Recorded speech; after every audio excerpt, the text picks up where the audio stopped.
Hi, my name is Carl Peterson. I have a child still at Granada to have graduated from Granada, and I wanted to come and address what the perspective is from a parent in the charter oversight, charter division, because I'm not finding that it's responsive oversight at all. I've gone several times to the charter division with some problems with Granada, and it's usually the response is we have to respect their independence. But the respecting of independence can't allow them to ignore the law, because then we're just providing them, essentially giving them more autonomy than even the law provides. I'll give you some examples. So you guys might remember that last year you voted to provide extra funds to the budget so that caps and gowns could be paid for, because that was the state law.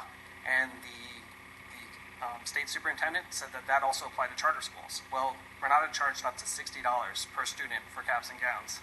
And when I brought that up to the charter division, they said we have to respect their independence. I managed to get a refund for myself, but could not get them to refund to all the parents. Last September, they announced that they were releasing the directory to the Charter Schools Association. I believe that that violated the spirit of the law that says that public funds shouldn't be used for electioneering. Charter division, again, said they expressed concerns, but they really didn't get involved. Granada states that if a student doesn't fully participate in the California testing, they are banned from participating in senior activities, including the graduation ceremony, school extracurricular activities, and school athletics. Ed Code allows parents to opt their children out of these tests, and this violates that law. They also just changed their bylaws so that teachers cannot be on the current teachers cannot be on the governing board. This is distinctly different from what the charter that you guys approved states. But the charter division says that somehow that is not a material revision and did not need approval from the LAUSD board. The other thing I'd like to bring up is the special education at the school. LAUSD has 12.7% of its students enrolled in special education. Granada has 7%. And that includes those with 504 plans. So those are children that aren't on the most intensive side. One of my daughters, actually two of my daughters, are in special education programs that are on the autism spectrum.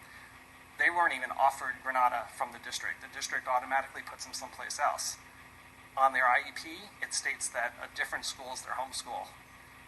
Granada is our home school. It's a conversion charter, and Granada should be responsible for those costs. But the district is now taking it upon themselves because they've listed another school as their home school.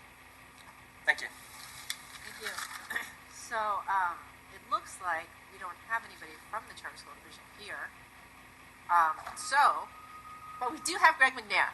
And so since Greg McNair represents the Office of General Counsel, and he brought up a number of things that he alleges violate the law, I was hoping that we could ask you if you could interface with whomever you need to interface to try to figure out what's going on there. Thank you. Thank you. Speaker number 3.